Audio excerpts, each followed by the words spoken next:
الحمد لله الذي جعل الشمس والقمر بحسبان والنجم والشجر يسجدان وفضل زمانا على زمان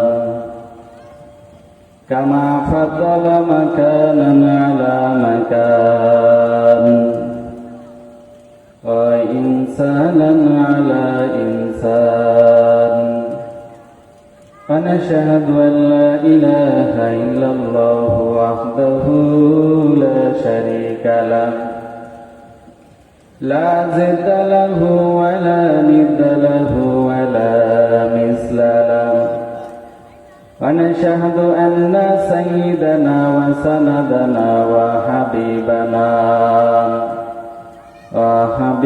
ربنا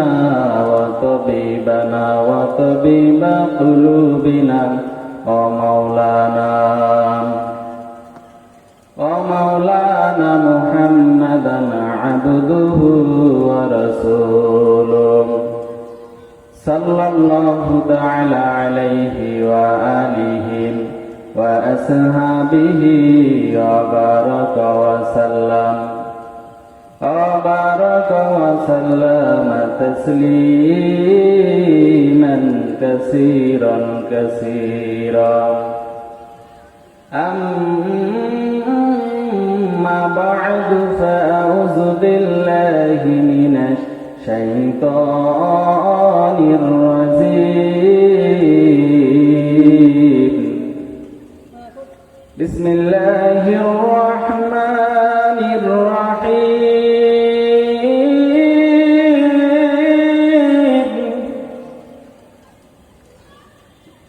ختم الله على قلوبهم وعلى سمعهم وعلى أبصارهم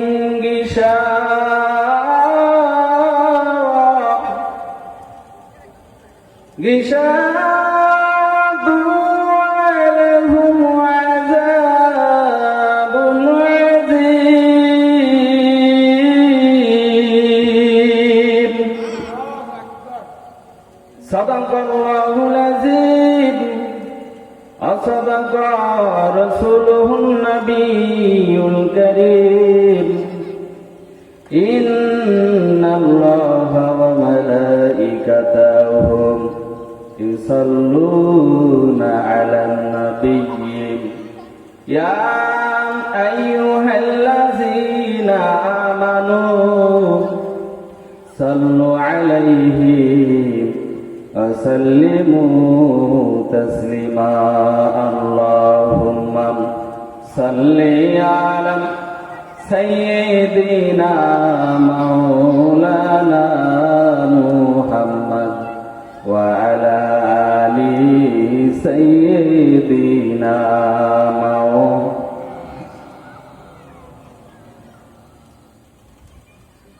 মরণ থেকে যতই পালাও মরণ তোমায় নিবে ঘিরে সুদূর আকাশ পানে পালিয়ে বেড়াও সেটাই লাগিয়ে সিঁড়ি পালানো যাবে মরণ থেকে যতই পালাও মরণ তোমায় নেবে ঘিরি সুদূর আকাশ পানে পালিয়ে বেড়াও সেটাই লাগিয়ে সিঁড়ি নদী পথে নৌকা চালাও ও মাঝি ভাই বেলা ডোবার আগে আমি উপহার উঠতে চাই আল্লাহুম্মা সাল্লি সাইয়্যিদিনা মাওলানা মুহাম্মদ ওয়া আলা আলি সাইয়্যিদিনা মাওলানা একটু হাত তুলেন দোয়া করে আল্লাহুম্মা আমিন রব্বানা যালামনা أنفسنا وإن لم تغفر لنا وترحمنا لنكونن من الخاسرين ربنا আতিনা ফিদ দুনিয়া হাসানাতাও ওয়া ফিল আখিরাতি হাসানাতাও ওয়া কিনা আযাবান নার রব্বিরহামহুমা কামা রাব্বায়ানি সগীরা হাসবুনাল্লাহু ওয়া নি'মাল ওয়াকিল নি'মাল মাওলা ওয়া নি'মান নাসির। আল্লাহু তাআলা মাবুদ তাকিয়ে দেখো, নরসিংহপাড়া নদীর পূর্ব পাড়া বাইতুল আমান জামে মসজিদের উন্নতি কল্পে আজকের এই মাহফিলে, তাফসীরুল কোরআন মাহফিলে আল্লাহ তোমার আশিক পেয়ারা বান্দাদেরকে নিয়ে তোমার দরবারে দুখানা হাত তুলে দিয়েছি আল্লাহ। আল্লাহু তাআলা মাবুদ দরুদাইতে কারিমা যাই কিছু আমল করেছি, সব আমলের মধ্যে ভুল ত্রুটি মাফ করে দাও। যতটুকু সওয়াব হয়ে থাকে সর্বপ্রথম আগা ইনামদার তাজদার আহমদ মুস্তাফা মুহাম্মদ মুস্তাফা সাল্লাল্লাহু আলাইহি সাল্লামের রওজা পাকে পৌঁছায়া দাও। আল্লাহু তাআলা আদম আলাইহিস সালাম হইতে আজ অব্দি যত মুমিন মুমিনাত ওলিয়া উলিয়া তাবিন খুলাফায়ে রাশিদিন অন্ধকার কবরের জমিনে যারা শায়িত হয়ে গেছেন সকলেরই কবরে সওয়াবগুলো পৌঁছায় দাও। আল্লাহু তাআলা আমরা যারা হাত তুলেছি আমাদের মধ্যে অনেকেরই জনম দুঃখিনী মা নাই, অনেকেরই জনম দুঃখী আব্বাও নাই। আল্লাহ অনেকেরই ভাই বোন স্ত্রী সন্তান সন্ততি দাদা দাদি নানা নানি আত্মীয় স্বজন পাড়া প্রতিবেশী আল্লাহ আমাদের মধ্য থেকে আপন আপন বলতে যারা অন্ধকার কবরে শুয়ে আছেন মালিক আল্লাহ সকলেরই কবরে সবগুলো পৌঁছায়া দাও। আল্লাহ কবরবাসীদের জিন্দেগির গুনাহগুলো মাফ করে দাও রে আল্লাহ। বিশেষ করে আমার নরসিংহপাড়া কবরস্থান শুক্লাই শুক্লাহাট দহগুলা মোহনপুর সহ তাম পৃথিবীর কবরস্থানে যত মাইয়াত মাইয়াতিনী শুয়ে আছে সকলেরই কবর আযাব মাফ করে দাও। আল্লাহু তাআলা মাবুদ আজকের মাহফিল যে উদ্দেশ্যে দেওয়া আল্লাহ নরসিংহপাড়া নদীর পূর্ব পার বাইতুল আমান জামে মসজিদে যারা জায়গা দিয়েছেন আল্লাহু তাআলা যারা শ্রম দিয়েছেন আল্লাহ যারা সম্পত্তি দিয়েছেন আল্লাহ যারা টাকা পয়সা দিয়া সহযোগিতা করেছে রে মালিক আল্লাহ সবার জীবনের গুনাহ মাফ করে দাও। আল্লাহু তাআলা মাবুদ আল্লাহ বিশেষ করে আল্লাহ আলহাজ মোহাম্মদ জালালউদ্দিন হাজী সাহেব সহ আল্লাহ যারা যারা আজকের এই মসজিদ আল্লাহ যারা উন্নতির জন্য এত কষ্ট করেছে জায়গা শ্রম আল্লাহ টাকা পয়সা দিয়ে সাহায্য সহযোগিতা করেছে তাদের বংশের মধ্য থেকে যারা অন্ধকার কবরে আছে কবর আযাব মাফ করে দাও।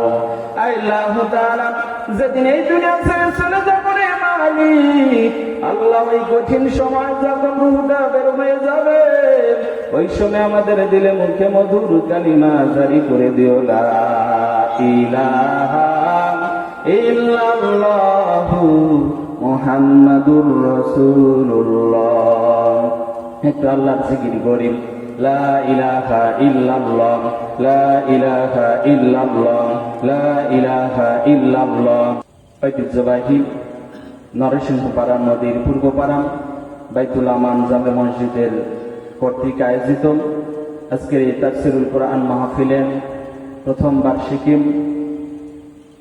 আজকের অধ্যকার তাফসীরুল কোরআন মাহফিলের সাহেবের সভাপতি আলহাজ মোহাম্মদ আবু বকর সিদ্দিক সহ সভাপতি সহ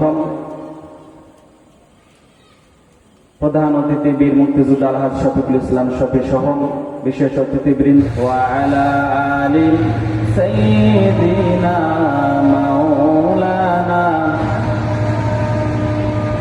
সম্মানিত ভাইরা এই মসজিদে আমার পূর্বে আমার বন্ধুবর মাওলানা আব্দুল মান্নান আলোচনা করেছে।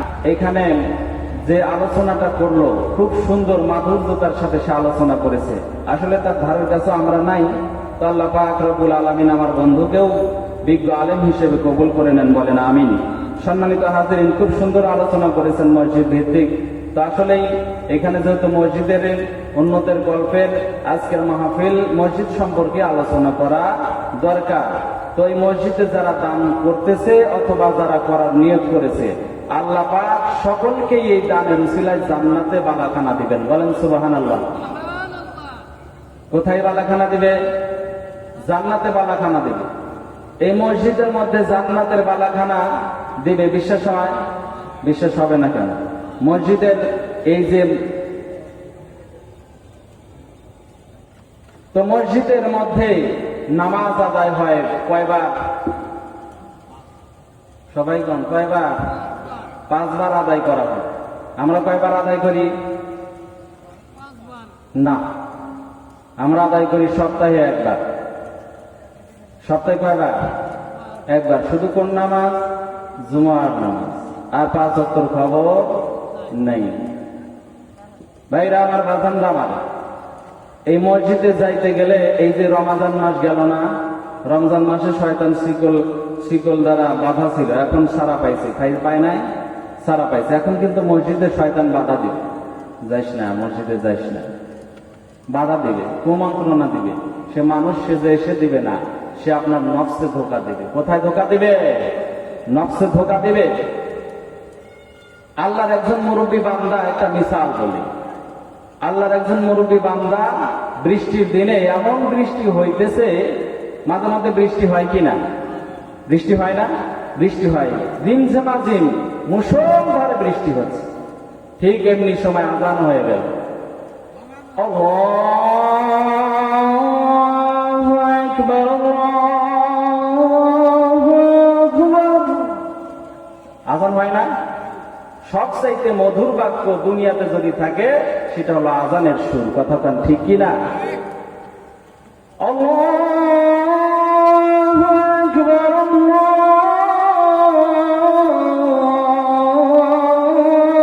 আকবার।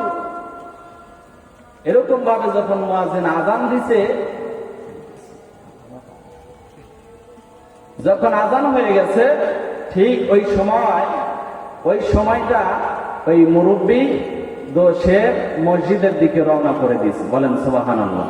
বৃষ্টি হচ্ছে। শয়তান এবার দেখে ডাক দিয়ে বলতেছে, এই আল্লাহর বান্দাটাকে, এত বৃষ্টি হচ্ছে এরপরেও মসজিদে যায়, আমি আপনার যাইতাম। শয়তান এবার পিছন থেকে ধাক্কা দিয়ে ফেলে দিয়েছেন। ফেলে দেওয়ার পর এবার পিছলায় সে পড়ে গেছে। আবার সে উঠে এসেছে বাড়িতে, কাপড় চোপড় পাল্টাই আবার মসজিদের দিকে রওনা শুরু করে দিয়েছেন। এবার আল্লাহর বান্দার এহেন অবস্থা দেখে শয়তান চিন্তায় দিব, এ কেমন আল্লাহর বান্দা, একবার ধাক্কা দিয়ে ফেলে দিলাম, আবার মসজিদের দিকে রওনা করে দিয়েছেন। আবার ধাক্কা দিয়েছে, আবার পড়ে গেছে, আবার বাড়িতে গেছে, যাওয়ার পরে কাপড় চোপড় পাল্টাইয়া আবার মসজিদের দিকে রওনা শুরু করে দিয়েছেন। এবার শয়তান ধাক্কা দেওয়া বাদ দিয়া একজন যুবকের বেশ ধরে সামনে গিয়ে সালাম দিয়েছে, আসসালামু আলাইকুম। ওয়ালাইকুম সালাম। মুরব্বী কই যান বৃষ্টির মধ্যে? বলে আমি মসজিদে যাচ্ছি। মসজিদ? বলে এত মুষলধার বৃষ্টি হচ্ছে, আমি দেখলাম আপনি দুইবার পড়ে গেলেন, আবার মসজিদে যাচ্ছেন, তো আমি এই আপনার করুণ অবস্থা দেখে আমার মায়া হয়ে গেছে। কে বলতেছে? শয়তান বলতেছেন, আমার মায়া হয়ে গেছে, আপনি আমার কান্দে উঠে পড়েন, আপনার ইয়ে আমি মসজিদে পৌঁছাইয়া দেই। এবার মুরব্বী কোনো কিছু না ভেবে, আসলে তো কষ্ট যুবকের, এবার কাঁধের উপর উঠে গেল, আবার মসজিদের বারান্দায় নামাইয়া দিল। ডাকতে বলতেছে, বাবা যুবক, তুমি কে? তুমি এত বড় আমার সাহায্য করলাম। ডাকতে বলতেছে যে আমার পরিচয় তো আপনি যদি জানতে চান আপনার চোখ কপালে উঠে যাবে, দরকার নাই। বলে বাবা বলো। বলে আমি হলাম মিস্টার ইবলিস। আসলে তো চোখ ছানা বড় হয়ে গেছে।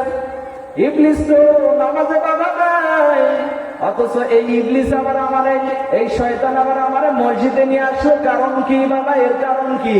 এবার শয়তান ডাকতে বলতেছে, আপনি আপনারে প্রথম যখন আপনি পড়ে গেছেন, আপনি একা একা পড়েন নাই, আমি পিছন থেকে ধাক্কা দিয়েছিলাম। বলে পিছন থেকে ধাক্কা দিলা কেন? বলে আপনি যেন মসজিদে যাইতে না পারেন, আপনি যেন নেকি কামাইতে না পারেন। মসজিদে নামাজ আদায় করলে 27 গুণ সওয়াব বেশি। কত? বাড়িতে একা একা আদায় করলে নামাজ হয়, জামাতের সওয়াব পাওয়া যায় না। নামাজের সওয়াব পাওয়া যাবে কিন্তু জামাতের সওয়াব পাওয়া যাবে না। জামাতের সওয়াব যদি পাইতে চান কই যাইতে হবে? মসজিদে যাইতে হবে। মসজিদ হলো আল্লাহর উত্তম ঘর। দুনিয়ার মধ্যে সবচাইতে উত্তম ঘর হলো মসজিদ, সবচাইতে উৎকৃষ্ট জায়গা হলো মসজিদ। আর দুনিয়ার সবচাইতে নিকৃষ্ট জায়গা হলো বাজার। জায়গার নাম নিকৃষ্ট, জায়গার নাম কি? বাজার। বাজার কিন্তু আমরা নিকৃষ্ট বানায়া ফেলেছি। বাজার তো বাজারের জায়গা, আমরা চাই স্টলে বৈশা এত বেহুদা ফাঁসা কথা বলি যে বাজারটা আমরা নিকৃষ্ট করে ফেলেছি। কথা বলেন ঠিক কিনা? বাজারটা আমরা নিকৃষ্ট করে ফেলেছি। বাজার হলো বাজারের জায়গা, বাজার করবেন চলে আসবেন, কিন্তু আমরা বেহুদা ভাবে সাইকেলের সময় কাটাইয়া গুনাহ কামাই করি। আমরা বাজারে ঘন্টার পর ঘন্টা সময় চলে যাই, আর মসজিদ আসলে বারবার ঘড়ি দেখে। আছে না নাই? বারবার ঘড়ি দেখে, হুজুর দোয়া করে যান, চলে যায়। গরমে আর সহ্য হয় না। ভাইরা আমার, এবার ডাকতে বলতেছে, শয়তান ডাকতে বলে, দ্বিতীয়বার আপনি পড়েন নাই, আমি ধাক্কা দিয়েছিলাম। বলে কেন ধাক্কা দিয়েছ? বলে ধাক্কা দেওয়ার কারণ, ধাক্কা দেওয়ার কারণ একজন জবাব দেন, জবাব দেন, একজন দিয়ে। ধাক্কা দেওয়ার কারণ হলো এই যে দেখতেছেন, এই যে দেখতেছেন আপনি মসজিদে যাচ্ছেন, মসজিদে যাইতে গেলে আপনি সওয়াব কামাইবেন 27 গুণ, আমার সহ্য হবে না। শয়তানের আসলে কি হয় না? সহ্য হয় না।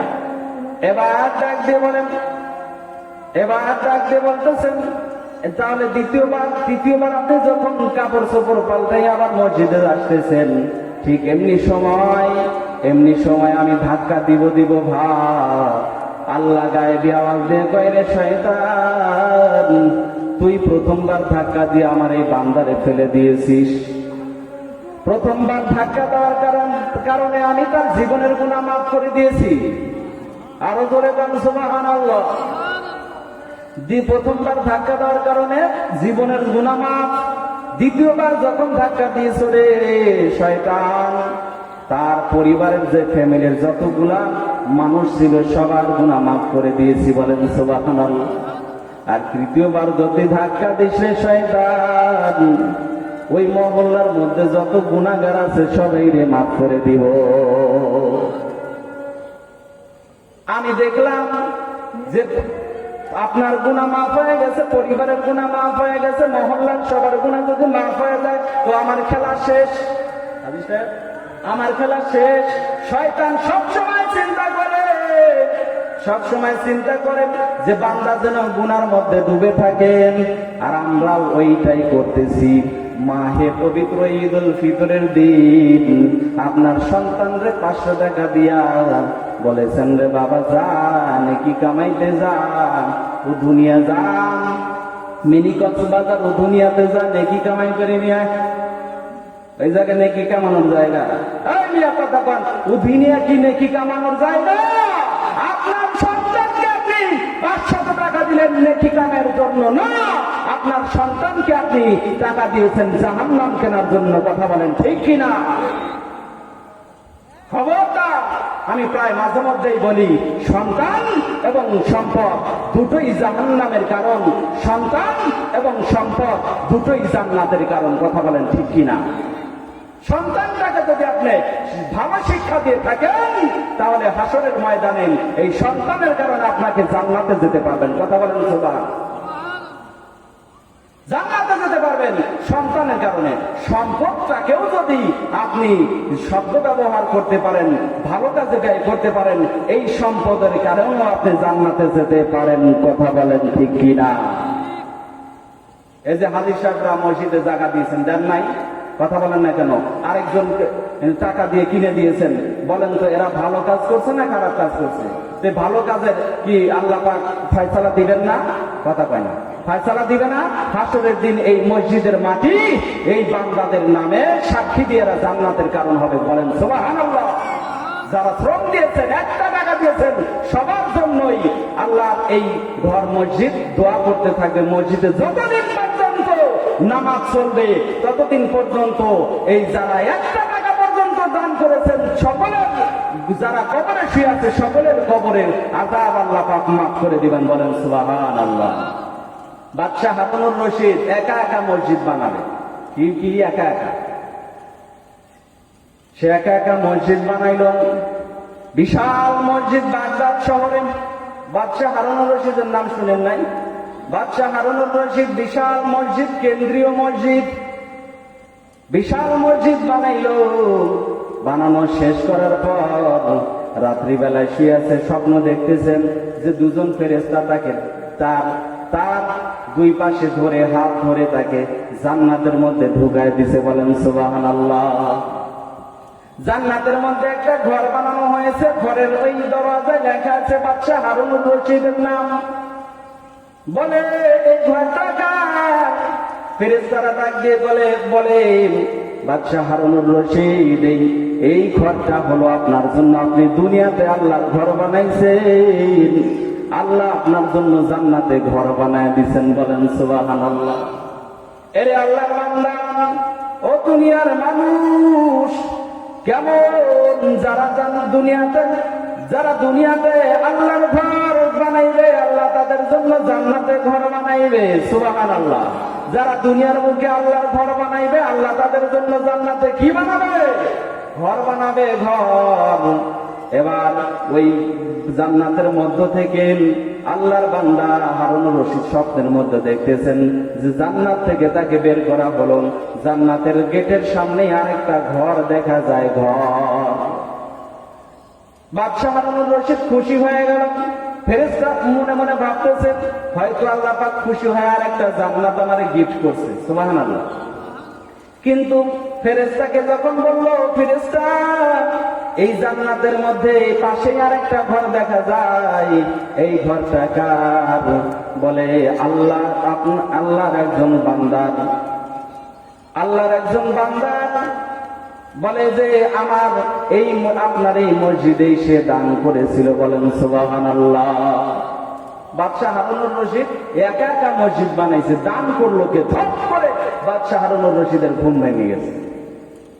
ঘুম ভাঙার পরে চিন্তা করতেছে, কি দেখলাম আমি একা একা আমার সব খরচ দিয়া আমি দুনিয়ার বুকে আল্লাহর ঘর মসজিদ বানাইলাম, আর আমার জান্নাতের পাশে আরেকজনের জান্নাতের ভিতর ঘর, সে আবার কে? এবার ডাক দিয়া সব জোগালদের, সব মিস্ত্রিদের ডাক দিয়ে বলতেছে, মিস্ত্রিরা তোমরা তোমাদের মধ্যে কি কেউ জানো এই মসজিদে কেউ কি গোপনে দান করেছেন? বলে না তো, কেউ তো দান করে নাই। বলে তাহলে জান্নাতের মধ্যে আমি একজনের নাম দেখলাম। নাম বলার সাথে সাথে ওইখানের একজন মিস্ত্রি হাত উঠাইয়া উঁচু করে বলতেছে, বাদশাহ নামদার হারুনুর রশিদ, আপনার যখন এই মসজিদ একা একা আপনি বানাইতেছিলেন, ঠিক ওই সময় আমার বাড়ি থেকে 2-3টা পাথর আপনার রঙের মতো, আপনার যে খচিত মসজিদের রঙের মতো খচিত এই যে পাথর দিয়ে আপনি বানাইছেন, ওই রকম পাথর 3টা আমার ঘরেও ছিল। আর এই ঘরের দেওয়ার সময় আমি চিন্তা করেছিলাম এই ঘর বানানোর জন্য আমিও কিছু দিব। আমি 3টা পাথর মিশ্রিত করে দিয়েছি। বাদশাহ হারুনুর রশিদ দিনের বেলা দেই নাই, রাত্রিবেলা যখন সবাই ঘুমায় গেছে, ঠিক অমনি সময় আমি বাদশাহ হারুনুর, আমি মিস্ত্রি আপনার মসজিদের ওই সব মাল মশলার মধ্যে আমার এই 3টা পাথর মিশ্রণ করে দিয়েছিলাম। আর আল্লাহকে বলেছিলাম, মালিক এই অন্ধকারের মধ্যে কেউ দেখে নাই, বাদশাহ হারুনুর রশিদও জানে না রে আল্লাহ, আমি আমার ঘর থেকে 3টা পাথর মিশ্রিত করে দিয়েছি। আল্লাহ তুমি এই 3টা পাথরের উসিলায় আমারে তুমি জান্নাতের মধ্যে একটা ঘর বানায় দিও। আল্লাহ হয়তো আমার দোয়া কবুল করেছেন। এরে আল্লাহর বান্দা, দুনিয়ার মানুষ, আপনাদের খেদমতে আরজ করতে চাই। বলেন তো বাদশাহ হারুনুর রশিদ একা একা জান্নাতে যাইতে লাগছিল, আল্লাহর ঘর মসজিদ বানানোর জন্য বানায়াম, কিন্তু আল্লাহর কি কারিশমা, আল্লাহর বান্দা 3টা খোয়া দান করেছে, সদকা করেছেন। এই সদকার বিনিময়ে তার জন্য আল্লাহ জান্নাতের মধ্যে ঘর বানিয়ে দিয়েছে। বলেন সুবহানাল্লাহ। বলেন তো এই মসজিদে যারা শ্রম দিয়েছে, টাকা পয়সা দিয়েছে, জায়গা দিয়েছে, পরামর্শ দিয়েছে, বলেন তো এদের জন্য জান্নাতে ঘর তৈরি হবে কিনা? তাহলে দান করতে রাজি আছেন তো ইনশাআল্লাহ? তো সবাই বলেন দান করতে রাজি আছেন? আল্লাহ পাক যারা দান করেছে সকলের দানকে যেন কবুল করে নেন। বলেন আমিন। লিল্লাহি তাকবীর। দানবীর মোহাম্মদ দুলাল হোসেন আল্লাহ হোটেলের মালিক, 10 গোলা হইতে 1 বস্তা সিমেন্ট, জোরে বলেন মারহাবা। আল্লাহ তোমার বান্দার দানখানা কবুল আর মঞ্জুর করে নাও, জানে মালে বরকত দান করো। আল্লাহ বংশের মধ্য থেকে যারা অন্ধকার কবরে আছে আল্লাহ সকলেরই জীবনের গুনাহ মাফ করে দাও। বলেন আমিন। দানবীর মোহাম্মদ মনিরুল ইসলাম পারে রমজানি থেকে নগদ 500 টাকা, জোরে বলেন মারহাবা। আরো জোরে বলেন মারহাবা। আল্লাহ তোমার বান্দা মনিরুল ইসলামের দানকে কবুল আর মঞ্জুর করে নাও। আল্লাহ বংশের মধ্য থেকে যারা অন্ধকার কবরে আছে সকলেরই কবর আযাব মাফ করে দাও, মনের বাসনা পুরা করে দাও। আল্লাহ তোমার বান্দা আব্দুল্লাহ পিতা মোহাম্মদ রঞ্জু শেখ, 10 গোলা হইতে নগদ 100 টাকা বাকি, 1000 টাকা, জোরে বলেন মারহাবা। আল্লাহ দাদার জন্য দোয়া চাই। আল্লাহ তুমি তোমার বান্দা আল্লাহ দাদার কবরখানা জান্নাতের বাগিচা বানাও। বংশের মধ্য থেকে যারা অন্ধকার কবরে আছে সকলেরই কবর আযাব মাফ করে দেন। বলেন আমিন। লিল্লাহি তাকবীর। আল্লাহ তোমার বান্দা মোহাম্মদ নয়ন আলী পিতা মৃত কাজী মোল্লা আল্লাহ গ্রাম ধর্মকুলা হইতে নগদ